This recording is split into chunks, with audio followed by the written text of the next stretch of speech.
Hello, hello, and welcome everyone to another Tuesday night hangout of the Bold Team. And today we're going to be talking about doubt, and we have a bunch of folks here who are on the panel tonight. And let me just explain what the word bold stands for. The reason we've chosen that is the B is for belief, O is for opportunity. How do you spell bold? L is for lifestyle. And D is for destiny. So that's us. We are the Bold Team. So let me just go down the panel here and let everybody introduce themselves a little bit. First of all, my name is Carol Makowski. I live in upstate New York, and I'm on the other side of the house from Ellie Walsh, whom you will meet in just a moment. And let me start. Well, let's go with Michelle. Hello, I am Michelle Eves, affiliate marketer, and I actually cannot wait for this topic tonight. I think that everybody has doubts once in a while, and so can't wait to talk about it. Thank you. Great. Thank you, Michelle. And then next to Michelle, I have Jamie. You want to come out and say hello? Sure thing, Carol. How do you spell Carol? C. Oh, anyway. L-O-R. Natalie, Internet mogul, New Jersey in the house, and I just want to say bravo for trying out that new entry here into the hangout this week. The bold, description. Maybe we should write it down next time for. It was just the spelling. Once I get the spelling in, I'm okay. You could have done bod. That would have been good too. But anyway, yes, this is a great topic because we all, business or no business, everybody struggles with doubt, and this is going to be good. I can't wait to hear what everybody has to say. Okay. Well, thank you, Jamie, coming in from Jersey. And Ellie? Hi, Ellie Walsh, upstate New York, the other end of the house from Carol. You know what? If you didn't have any doubt, you would already have all the things you wanted. Ooh. Just saying. Okay, there we go. We don't have to do the hangout. Okay. Thank you, Allie. And next to Allie, I have Danny from Canada. Hey, Carol. Hey, everybody. Yeah, I'm up here in Canada, and it's nice and warm. And I'm also really interested in hearing about discussing tonight's topic, because like everybody says, we all have doubts. I like what Ellie said, though. Sums Thanks, it up. It's nice to have an international contingency here on the panel. We appreciate it. And last but certainly not least, from the other side of the country is Catherine. Hello, everyone. It's Catherine from California, and this team is great, and we're discussing a great topic today on doubt, and I can't wait to hear what Carol has to say. And I'm a woman entrepreneur and affiliate marketer, so anyway, I can't wait to hear the topic. So thanks, Carol. Hey, thank you, Catherine, for coming on out. So a couple of weeks ago, I spoke about a book that was entitled The Traveler's Gift by Andy Andrews, and the subtitle is The 7 Decisions That Determine Personal Success. And we kind of covered 5 of them, and I just want to reiterate them really quickly. One was the buck stops here. I will not let my history control my destiny. The second one is I will seek wisdom. Be ready to seize the opportunity. And the third one, I have a decided heart. Criticism and complaint have no power over me. The fourth one, today I will choose to be happy. We fashion our lives with choices, and our choices then lead us on our journey. And the last one that we talked about the other day was I greet this day with a forgiving spirit, and the first person to forgive is myself. So that leaves us with 2 left over, and doubt kind of wends its way through all of this. And the final two are, I am a person of action. Some people move aside while others follow in my wake. And the last one, I will persist without exception. The only limit to our realization of tomorrow is the doubt that we have today. So let me talk a little bit about decisions and choices. Probably whatever I have to say tonight is nothing that you've ever not heard before. But I find that sometimes, especially in this particular book, which I absolutely love, I saw these things in a little different light, and each time I see something in a different light, I take it in differently, and it has a different impact on me. And I see my two dogs in the background there looking around. So decisions and choices. The decisions that are referred to in this book, those 7 decisions, are tough decisions. And the reason I say they're tough decisions, it's because a person has to reach deep in order to enact them if they're going to. And also they're very personal. And it requires a personal commitment. Now, you've also heard people talk about make a goal, then create a plan to reach that goal, and then take action. You don't actually make the goal. I mean, we all have goals. We have vision. We have ideas of where we want to go. And, then we hopefully make a plan to get there, and we take the action in order to move along the way. And in so doing, we are responsible for ourselves. And we're responsible for ourselves in what I would call sort of a holistic way. That includes mentally, spiritually, physically, relationship-wise, and financially. Now, the only limit that we have on ourselves is doubt. And that shows up when we see ourselves, one of the ways that doubt shows up is when we see ourselves in a position of victimhood.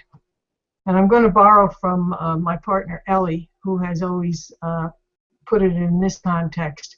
If I say to myself, look what happened to me, that puts me in a state of victimhood, and it takes control out of my hands. Now, let me just make a little analogy here that I can carry through this conversation. Suppose I get in a car with Ellie, and I say, well, I want to take a ride. And she says to me, well, where are we going? I said, I don't know. So where's my goal? There isn't one. She says, well, how are you going to get there? I said, I don't know. So there's the plan. There isn't any. But there is some action, because we got in the car, and I'm going to start it up and push on the accelerator. So God knows where we're going to end up, and God knows how we're going to get to wherever we end up. So it's kind of a willy-nilly thing where we fall prey to the whims of the winds, if you will. But there's no specific goal that was set out, so we don't really know where we're going.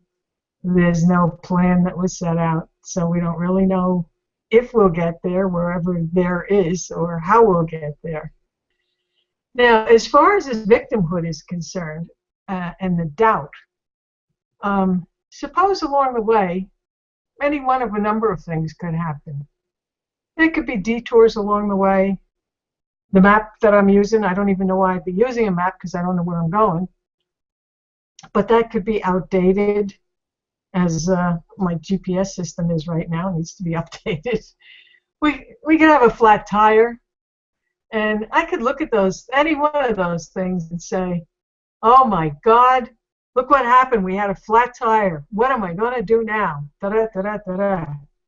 Or I could turn it around and say, oh geez, we had a flat tire. Well, thank God we have a spare. And it's not so much of a look what happened to me, it's just look what happened, period. And it puts me back in control because I can change the flat tire and we'll be on our way again. So it's a matter of looking at what I have created, good or bad, and claiming that creation, which puts me in the driver's seat, in the position of power. And in that situation, I make no apologies, and there's no second guessing. Now, as we go through life, in this particular instance, the flat tire, the detour, the not up-to-date maps, we do run into what could be considered problems. To lighten it up a little bit, we could consider them to be challenges. And to lighten them up even more, we could look at them as opportunities. And I'm going to refer to a story that Abraham Hicks once told. I don't know if you, well, Esther did through Abraham Hicks. I don't know if you're familiar with Abraham, but Abraham is a conglomerate of infinite intelligence that is, what's the word I want, channeled through Esther Hicks. And they do workshops, and people come and hear what Abraham has to say and ask questions. So I remember one time they were telling a story that Esther and her then husband Jerry, who has since passed away, unfortunately for us, they traveled around in an RV, and that's how they got from one city to the next where they did their workshops, and they crisscrossed the country for a number of years. And in one of these campgrounds where they were, they came across a couple who said, in the matter of conversation, geez, we're going to be here for a couple of weeks because we just had a situation that we have to take care of, and we've got no place to go. We have to stay here. So Esther just said, oh, what happened? And they said, well, a couple of days ago there were torrential rains where we live and tremendous flooding, and we lost everything. We lost our house, everything that was in it, and we're just thankful that we got out alive. So Esther was thinking to herself, and she was about to say, oh my God, that's terrible, I'm so sorry, when she flipped it in her head and she thought, wow, think of that opportunity. You don't have to clean out any closets anymore. You don't have to organize any drawers. You don't have to clean your house. You know, none of that stuff. You could get the opportunity to start fresh. Everything is brand new. So in her mind, she flipped it from what could have been considered a tragedy into an opportunity. And I never forget that story. That always stuck with me. So circumstances, that's what these things are that we come across, whether we consider them challenges or hopefully we can look at them as opportunities. Circumstances, in this book it was said, are rulers of the weak, but weapons of the wise. Circumstances are rulers of the weak, but weapons of the wise. I like that. That touched me. Because they are opportunities to gain knowledge, to make different decisions, to make new decisions, to make new choices, to accept new responsibility for ourselves on the road to having greater enhancement in our life. Now I'm going to back up a little bit.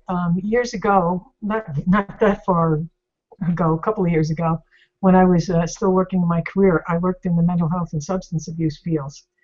And I so many times ran across people who said to me, oh, I don't want to go to that hospital, their program is no good.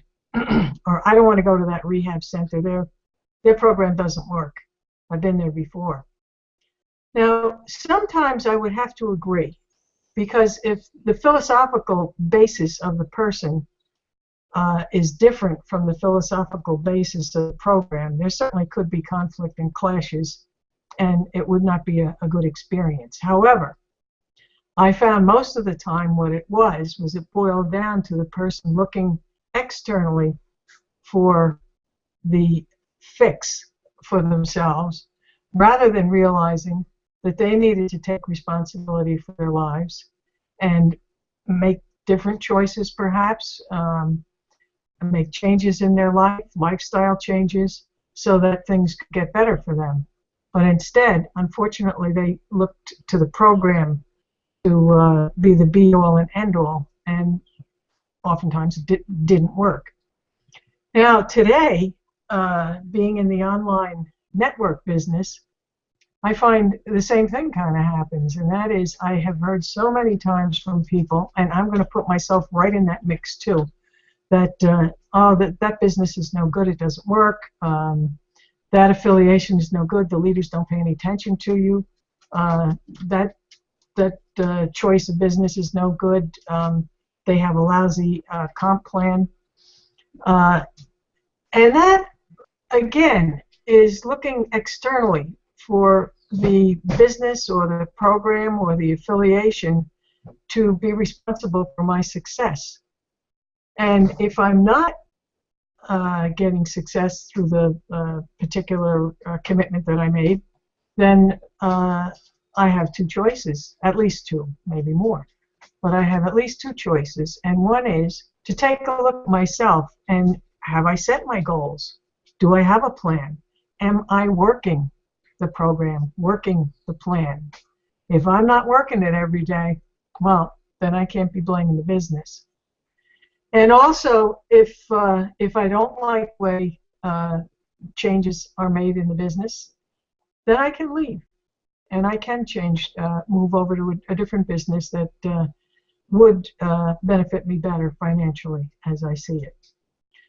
So another area that throws doubt on us is the influences in our lives. And I'm going to go back to, again, this is nothing new, we've heard this before, childhood, when parents, friends, authority figures, into young adulthood, and also even today it happens with friends and what have you, that people can be very negative towards us and say things like, oh, I don't know why you're doing that. That doesn't work. That's a pyramid scheme. Or you've never done that before. What makes you think you can do it this time? Or, you know, you're no good in the business realm. Why would you even try that? You can get yourself a good job. So my answer to that is spend as absolutely little amount of time with these folks as possible, because they're only going to throw that monkey wrench of doubt right into your goals and plans and ideas. And instead, find people who have your same vision or something similar and run with those people. Go with them. Now, switching gears a little bit, do you find yourself driven by fear or by faith? In a sense, both are the same, because they both are an expectation of an event that has not taken place yet, or a belief in something that we haven't yet seen or been able to touch. So faith and fear both have those same characteristics. Fear, on the one hand, engenders a lot of anxiety, hopelessness, doubt, despair, depression, and it is actually rooted in doubt. Faith, on the other hand, knows no limits, so it's limitless. And there is also a third motivator, and that is folks who are reality-based, and they're going to analyze everything and look at, as we've been taught, in terms of making a decision. Well, let me take a piece of paper, I'm going to draw a line down the middle and put the pros here and the cons there, and figure out which outweighs the other. But again, that kind of thinking has limits with it, and doesn't allow us the expansion that we could have otherwise if we just went on our own belief system and in ourselves, our own belief in ourselves and faith. So operating from fear and reality is focusing on the now, and that's where doubt can easily come in. Faith and belief focus on how we want things to be, and it could be anything. Could be anything. So the tragedy of life is not that a person loses by quitting, but that the person almost wins. That I took out of that book too, and that almost made my hair stand on end when I read that. So you've heard that expression, doubting my beliefs and believing my doubts. So I'm going to talk about two things that came out of this book that they referred to, and one is that a large part. Now, a lot of people are going to disagree with me on this, but a large portion of the human race is losing faith today. And let me back that up a little bit. See, I didn't even realize all of this until I read it, but I've seen the little snatches on public television and what have you, and I'm sure you have too, of ancient civilizations where in many ways the human race was far, far ahead of where we are right now in mathematics, in architecture, things of that nature. I mean, they moved stones that were a couple hundred tons and built edifices that were so precisely cut with those stones that no grout was even required. This was in South America. I forgot where the heck the other. Oh, in Egypt, of course. And in Egypt, when they made the Answar Dam, they wanted to preserve some humongous statues that came from ancient times that were in the area, right in the pathway of where the dam was going to be. Now, the old timers there from centuries ago, they moved these stones en masse to where they were. But in modern times, man couldn't figure out how to do that. So they cut the stones up, moved them, and then put them back together and grouted them as best they could. So also, way long ago, the circumference of the world was known. Apparently, we didn't figure it out until 1957 when Sputnik went up. So what happened between then and now? I don't know. Maybe that's what they refer to as the Dark Ages. But I would say that doubt came in somewhere along the line. And, I said there were two things that I wanted to talk about. And the other thing is that in the book they refer to, they tell a story about a place that's really non-existent, but in the author's imagination, there's this place that was so huge that it would take more than a human being's lifetime to walk through it and see everything that was in it. And there was indeed everything in it, from wheelchairs to photographs to lumber to bedding to clothes, did I say? I mean, you name it was there, and piled so high that they couldn't even see the top of the piles. And why was that there? Because those were things that never happened. And included in there were things like a cure for certain types of cancer, some kind of a mechanical thing that was created so that there would never be collisions with cars or planes or anything. And the photographs were of children that people wanted to have a larger family, but always felt that they couldn't because of finances or, whatever the reason was. So it was all unfulfilled dreams that was in there. And I tell you, that if you read the book, it's very, very touching the way it's brought out. So that again happens because of doubt.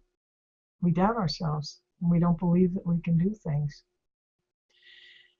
So the only limit to our experience of tomorrow is the doubt that we hold today. So on that note, I'm going to throw it open and see what folks have to say, if anything. And it's all yours, kids.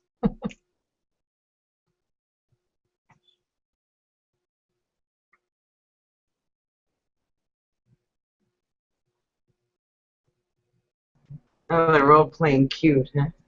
I'm not coming in to save anything. I wanted to see who was going to come in first. I couldn't handle it. I'm looking for my glasses, and I just put my air conditioner on. So, yeah, that's why I've been in and out and about. I meant when I said earlier, if you had no doubt, you'd have everything you ever wanted. And that's a neural pathway. So that's the stuff that you go back to, like, where do we gather this stuff? Where do we gather doubt from? Where do we even gather doubt from, all those ages ago, was that the dark ages? And, I mean, we can really get into this, and, I wouldn't let it. We're still here for hours, because it's about power. It's about somebody trying to have power over another being. And that's where we eventually taught doubt. I hate to say that, but we actually teach doubt today. I believe even our schools teach doubt. And we've all been taught doubt, So it is kind of our makeup. And we haven't been raised with creating neural pathways that'll take you there. Because there's nothing wrong with you. If you don't have what you've wanted, if you don't have what you've imagined, there's nothing wrong with you. It's not even, what am I doing wrong? Because it's never about the doing first. It's always about the being. So if you're being doubtful, there's doubt. But you just don't have a neural pathway that takes you to where you want to go. And you do have a neural pathway in doubt, I'm not good enough, what the hell is wrong with me, it's huge, and I'm not getting into, like, brain rocket science here. Far from it. It's just as simple as, it's just a pathway. We don't realize, we think we're such articulate, intelligent beings, okay? We just do. And we're freaking not.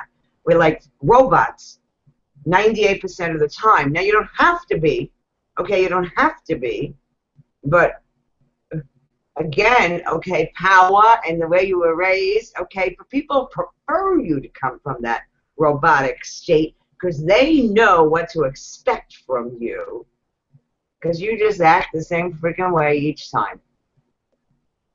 It's really that simple. So,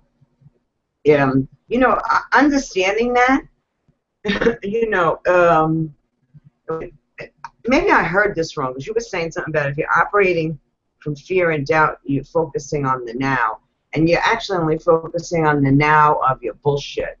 Oh, I don't know if I'm allowed to curse here, but I did. Because if you really were focusing on the now, if you were really mindful, is the true now, that ain't, you still might have that crazy garbage falling in your head, but that's not the true now.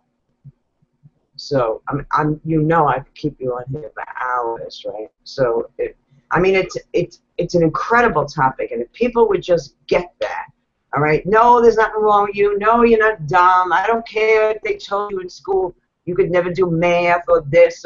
I don't care. All right? You just don't have a neural pathway to take you there, and you're not setting those visions for yourself either, and that actually was taught. So you have to break out of that mold. You have to break out of it, and maybe somebody does it overnight, but I never did it overnight, and still can fall back into some of that old stuff, and so I'm still creating a new mold for me. I'm still creating new neural pathways, and I still have doubt come in. It's amazing, and it's, for me, it's an opportunity talking about, there are no mistakes, only opportunities, and this thing to me, and it's like, even I have to say it to myself, Ellie, look what's happening, look where you're going, look where that thinking processes are going. You know why people don't want to do that? It takes time. You have to come out of your damn robotic state. Oh my God, I got to pay attention? Yeah, it's your life. Okay. So, great topic. We could go on this for hours. I'll behave, I'll be quiet. I just wanted to respond to something. I'm so glad that you brought that up about the now, that it's because of the fear and whatever that happens in the now, because there is tremendous power in now. We all know about that, the power of now. So you're absolutely correct on making that differentiation. However, if we do operate on faith, there's just anything can happen that you want to happen. So it's limitless. So, okay. Anybody else? Sure, I'll come on out. Okay, so I talk to myself a lot, and I am not the only one. I know that. I know you talk to yourself. But, it was funny because when I would start working, people would have to get used to me talking to myself. They always thought I was talking to them. And so where I'm going with this is that, yes, doubt creeps in for everybody. And you can recognize the pattern or the doubt when it starts creeping in and talk to yourself differently. Do different self-talk. Everybody has the conversations going on inside their head, and sometimes it comes out. And just like Ellie said, if as soon as you recognize it, change the way you're talking. You obviously, when it creeps in, are saying, "Oh, I just don't know if this is ever going to happen," or "Oh, I don't know how I'm going to do that," or "I can't do this," and it's always got to do with what you're saying to yourself in that moment. And so recognize it and change that conversation. And there's a book I'm reading. I love this book, The Slight Edge, and there's a story in there that I think I'm going to do the webinar next week, and I'm going to do it on the Slight Edge, but there's a story I wanted to share because it kind of goes along with this. There are two frogs, and they see this big giant bucket of cream, and they're like, "Oh my God, we've never seen anything so big," so they jump in there and they start swimming along, and they're drinking as much as they want, whatever, and when they finally are done and they're full, they decide, okay, well, let's jump out. Well, the bucket's too deep and they can't jump out. There's no leverage. They're trying to grab the walls and jump from that way. They're trying. They're trying everything. Can't do it. The first frog says, "We're just going to never get out of this bucket. So see ya, friend." And he just lets go and sinks down in and dies. He gave up. Well, the other frog said, "I am not going to give up." So he keeps paddling, and he's trying to figure out a way to get out, and he goes on for another hour. He's going and going and going, and then all of a sudden, he puts his foot down on something solid, and he can jump out, and he's free. All of that action churned the cream into butter, and he was able to step on the butter and go out. But his friend, he died because he doubted that they were ever able to get out of there. And so he would just float away and give up. And unfortunately, that's what a lot of us do in this industry. And it's because of our doubt. And if we learn to recognize it and learn to wake up to the conversation that we're saying to ourselves in that moment and change the conversation, it'll make a big difference in your life. So this was a great topic. Mark absolutely loved that book, and when he told me about that room, that hall, I forgot what they called it, Hall of Never Was or something, I don't know. Anyway, it's incredible, incredible. The things that we could have now, the places that we could be right now, if it wasn't for doubt stopping everybody. So, thanks, Carol. I'm just going to jump right in on this one, on the tail of what you said, Michelle. That was great. That was a great story. I haven't heard that one before. That's one of those books that I want to get and read. But that kind of points to what I was going to say, is that one way of getting past the doubt is by taking action, because taking action will take away the doubt, especially if you start taking consistent action. It really starts to build the faith up, and you end up losing the doubt, and then you can continue on and continue on. And that's short and sweet and to the point tonight. And we lost Carol. No, it's okay.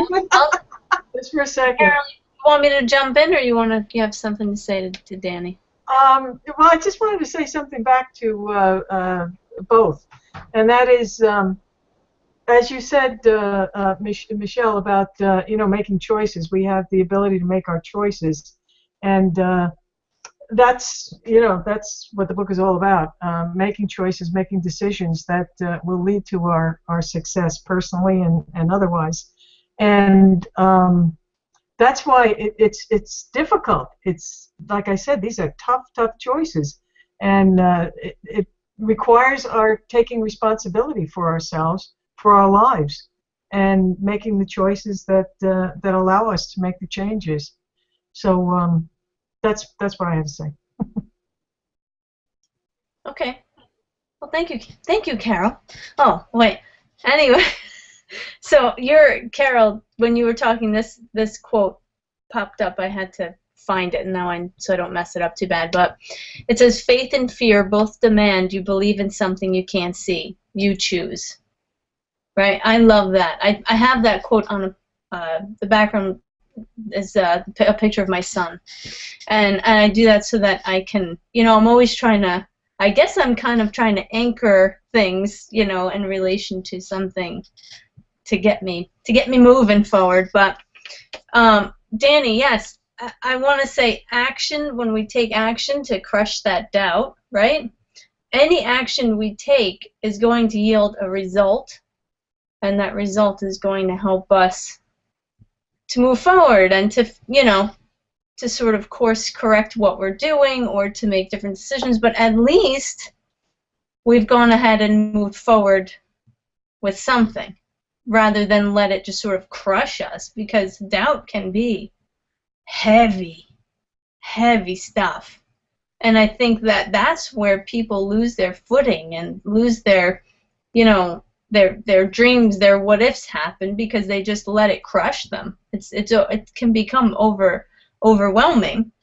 And I'm going to make it short and sweet, believe it or not, and end it with another quote that was impactful in my life, and that was, I saw it on a hospital wall, actually, and it said, "When you have faith, you have hope, and when you have hope, you have everything." And I think that's also a really good thing to remember in the overcoming of one's doubts, which are many.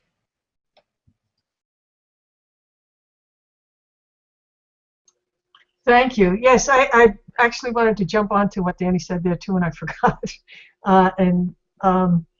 Actually, that is one of the decisions that he talks about. Is I am a person of action, and the setting in which that decision was portrayed was the Battle of Gettysburg, and everything was against the North at that point, and I mean they ran out of ammunition. They were outnumbered by God knows how many, and had they lost that battle, our history would have been very, very different. I don't know, good or bad, but it would have been very, very different from what it is right now. so the guy who was in charge had a school teacher. He didn't know anything about the army or whatever, and he was in charge of that particular battle that day. And he just said, fix bayonets and charge. And boom, they went after the rebels, and they ended up winning the battle. But it seemed impossible. It seemed absolutely hopeless. And he just said, I am a man of action. And that's what he decided to do, and it worked. So, yeah, sometimes you just have to take action. And then, as Jamie said, course correct along the way if needs be. So, anything else from anybody? Yeah, no, Michelle, I don't talk to myself, okay? Right, Carol? I have my best conversations with myself. I have to be totally honest with you. I come to the most enlightening conclusions when I have a good. And my grandmother always says, as long as nobody answers you, you're doing fine. Yes, ma'am. Did you ever hear that? I used to hear this. Take massive action. I know Michelle's heard it. Go and take massive action. And I used to hang up these calls and go, what action? The hell is this guy talking about, right? Take any action is really what he should have said. Take any action. That's true. That's When in doubt, take action. I talk to myself all the time. Poor Carol. She'll say, what? I'll say, I'm not talking to you. I get like annoyed. Like, what the hell? Why? She answered me. I'm like, that wasn't to you. Who are you talking to? She said, I said to myself. I get the best answers when I talk to myself. I showed you a clip of one of my video things when I was driving along by mistake. I didn't know that it was still. Yes, I do have that. I showed it to you. Well, Carol saw it. And I didn't know that the damn thing was recording. And I'm humming. And then my eyes are going like this. So, I must have been asking myself a question. And I must have told myself that was a good idea. Okay? And then I talked a little bit. And then I hum a tremendous amount. So I think it's a sign of a genius, okay? I think talking to yourself is a genius sign. If I like to make things simple, okay? If people would just realize you don't have what you want because you don't have a neural pathway to it. You don't have a neural pathway to it because of the way you were brought up. I ain't beating up on your mother and father, okay? I'm just telling you, the society you were brought up in, I'm not even going to get political here on you, it, in essence, didn't really want you to be thinking for yourself and out of that box. It wanted that box in your brain, but your brain was not made for a box. It was not. So this is where you let go of guilt and all this self-worth bull crap when you realize, okay, oh, it's not my fault. I just don't have a neural pathway. Oh, crap. All I have to do is create a neural pathway. So when doubt comes in, he is a kicker. If you could get this, and look, it's not easy to do, okay? Because, again, we're programmed the other way, is to stop it and say, oh, damn, that's just an old story. We'll call it a neural pathway. That's just a neural pathway playing in my brain, okay? I don't even have to get upset about this. Probably that's why it's good to talk to yourself. At least you're saying new stuff. If you can talk your way through it, you get to see the transparency of it. It is not this big, bad, blah. And for me, faith is about realizing that we were born to succeed. And I think Bob Proctor's book is You Were Born Rich or something like that. We were born to have abundance and to have power, not that kind of power to manipulate people. So other people take that, and they still do take it in other directions. But when you come through self and realize, I'm a magnificent being. Everybody is. Okay? I was born to do magnificent things. Does that mean everybody was born to be the president of the United States? Well, who the hell would want that job anyways? You know how great I'd be so fair. Look, that guy, he's so great. So I don't want that job. They don't really have so much power anyway, so that's pretty interesting. No, magnificent is whatever you choose. Maybe you choose to be a farmer, and you're magnificent in farming, or you choose to fix shoes, okay? Or you choose to, did I choose online marketing? No, I choose to work with people and lift them up. That's really my passion. Not about online marketing, okay? It's about, oh my God, here's a huge space, okay, with people that we can really show people this is your opportunity, because society doesn't give it to you out here. They say, how many degrees you have?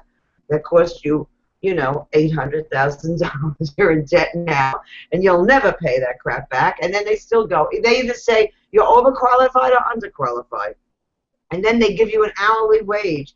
You were born to do greater things than that. All right, I could really go off on my soapbox now. I'm going to step down, and I'm going to just say thank you, everybody. Quiet. Well, I think the panel, you, Ellie, and I think it was Michelle also, somebody mentioned awareness. And, you know, again, like I said, none of this is anything new. This is something we've heard many times. But, yeah, you know, one of the first places to start is awareness. When things aren't feeling right, when things are not going right, things are off for us, stop and take a look for a minute and see what's going on, and then you know, course correct at that point. So even if we take an action and it's not comfortable, it's not going in the direction we wanted, then, you know, course correct. But awareness. I can't wait until the event next month, because Dr. Joe Dispenza is going to be the keynote speaker, and whoa, I'm expecting a lot from him. So let's see what comes of it. So if anything else, if not, I'll call this a wrap. Okay, we will wrap up for tonight. I thank anybody who joined us, and if you come in and watch the replay, feel free to leave any comments, any questions. We will check them during the week and respond.